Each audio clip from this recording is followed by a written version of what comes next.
Apa saja manfaat yang dapat kita peroleh melalui aktivasi serta pengembangan mata batin kita?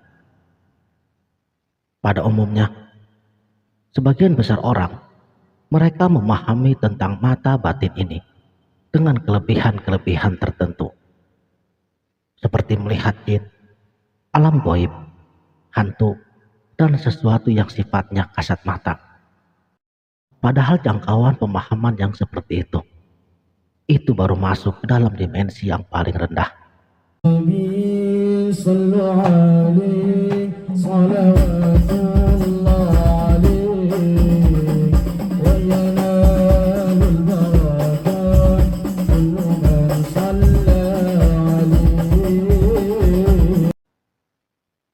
Assalamualaikum warahmatullahi wabarakatuh. Salam sang sejati.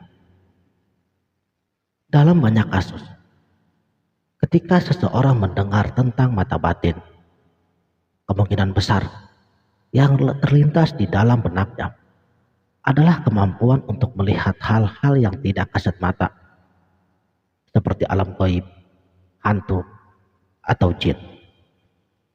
Tetapi sebenarnya konsep daripada mata batin ini jauh lebih luas dan lebih mendalam lagi daripada hanya sekedar melihat hal-hal yang bersifat supranatural. Mata batin sejatinya adalah perangkat yang ada pada dimensi batin atau jiwa, bukan pada dimensi fisik seperti yang biasa kita ketahui. Dalam konteks ini, mata batin dapat juga diartikan sebagai mata kesadaran atau mata jiwa yang merupakan bagian dari kehidupan manusia. Ya, kita semuanya sebenarnya telah memiliki mata batin, namun tidak semua orang mampu mengaktifkannya secara maksimal.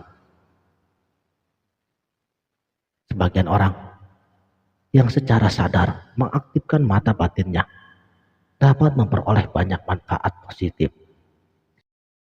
seperti peningkatan kecerdasan spiritual, kecerdasan emosi, kecerdasan pikiran, dan bahkan kecerdasan tubuhnya.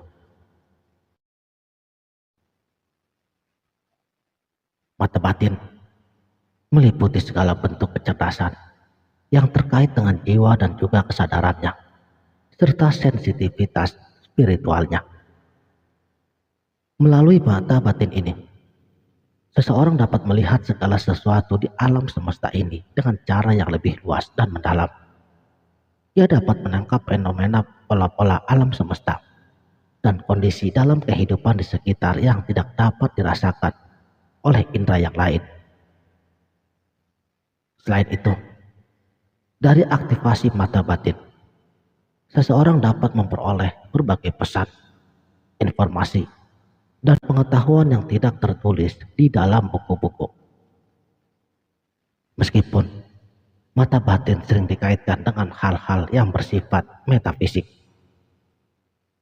sebenarnya mata batin berguna dalam kehidupan sehari-hari.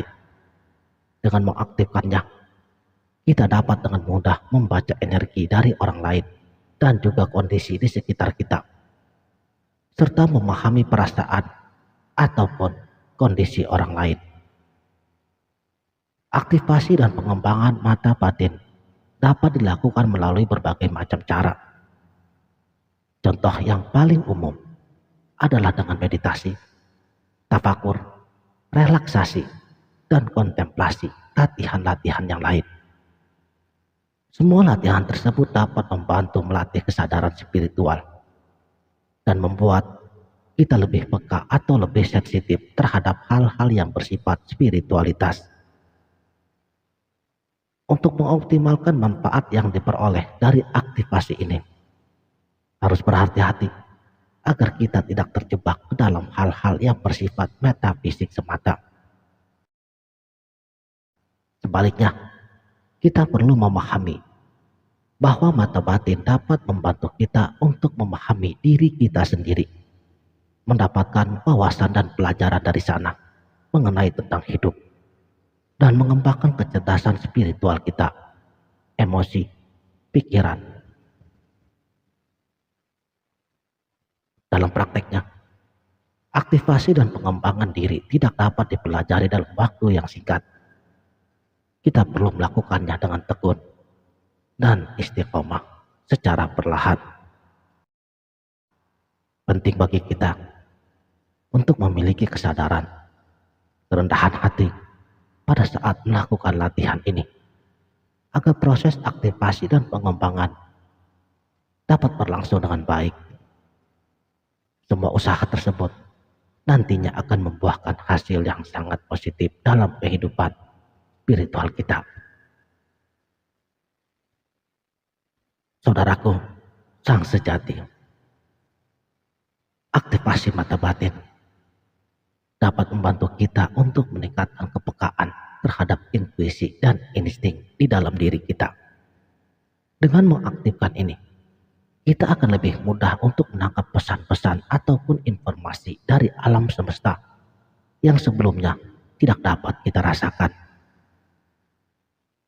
Intuisi dapat juga diartikan sebagai kemampuan untuk merasakan serta melihat sesuatu yang tidak dapat dipahami secara ilmiah.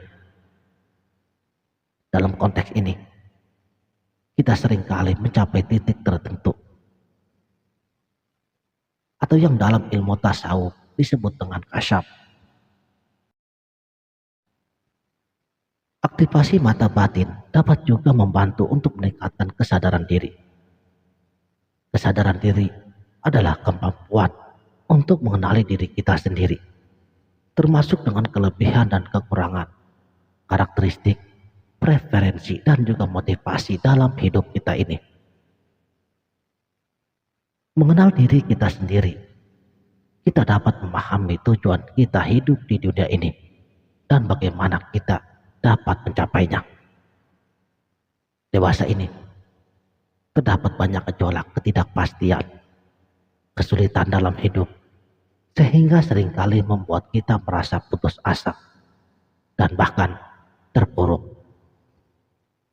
Ilmu mengenal diri merupakan sebuah konsep yang berkaitan erat dengan aktivasi jiwa batin kita. Ilmu mengenal diri adalah sebuah ilmu yang mempelajari tentang siapa diri kita sebenarnya, baik fisik maupun batin, serta menekankan betapa pentingnya menemukan jati diri kita dan memahami tujuan hidup kita yang sebenarnya. Sekianlah, terima kasih telah menonton. Sampai jumpa di video selanjutnya. Wabillahi taufiq wal hidayah.